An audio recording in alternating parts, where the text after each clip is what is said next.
Hey guys, we're going to be doing Unit 8, Day 3 today, and it says solve the following equation by completing the square. Remember, when we complete the square, the directions we are given in the beginning are move C, pull A, and then we have B work to do, okay? But we can't figure out what our B is until we do those first two steps because we know it changes.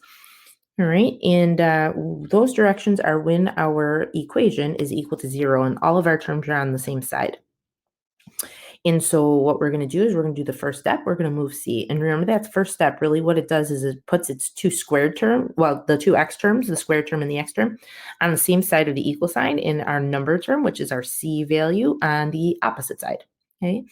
And so I would move C normally, but if I look at my x squared term, it's negative.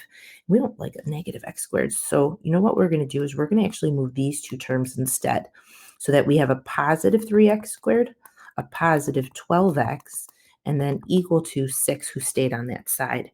And now I'd rather have that instead of 3 negative terms, okay?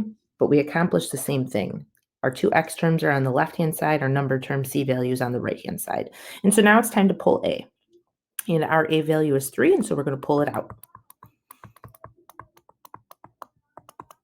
Okay, and now we are ready to go ahead and do our B work.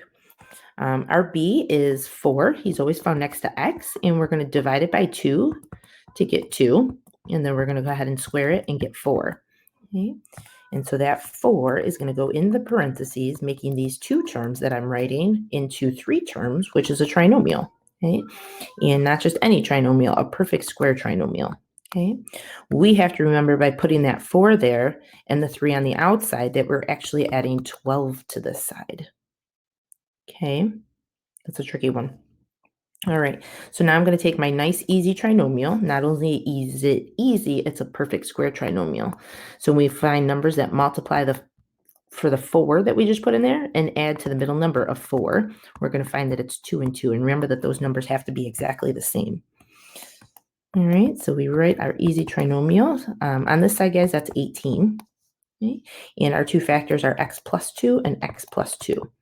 And because they're the same, guys, we can go ahead and condense them and write it as x plus 2 all squared. Okay, and now that we have that condensed, now we're ready to go ahead and do the steps to solve for x. So if you look at for x, you're going to see that there's 3 things that need to leave in order for us to solve for x. And the first thing to leave is that 3 out in front. And we're left with x plus 2 all squared equal to 18 divided by 3, which is 6. And now we can go ahead and remove the square by square rooting. However, we have to remember that that's an even root of both sides of an equation. And so there's 2 answers. And so it's positive 6 and negative 6. Okay? And then we'll go ahead and subtract the 2. And we have to remember where that goes. It goes right in between the equal sign and the plus minus. And so now I can finally say our answer is x equals negative 2 plus or minus the square root of 6. Okay? And so remember, one of our answers is negative 2 plus the square root of 6. And our other answer would be negative 2 minus the square root of 6. So that if they ask you for decimal format for their answers, you could type that in your calculator, get the decimal, type that in your calculator, get the decimal. Okay. All right, guys. I will see you guys on today's day of notes.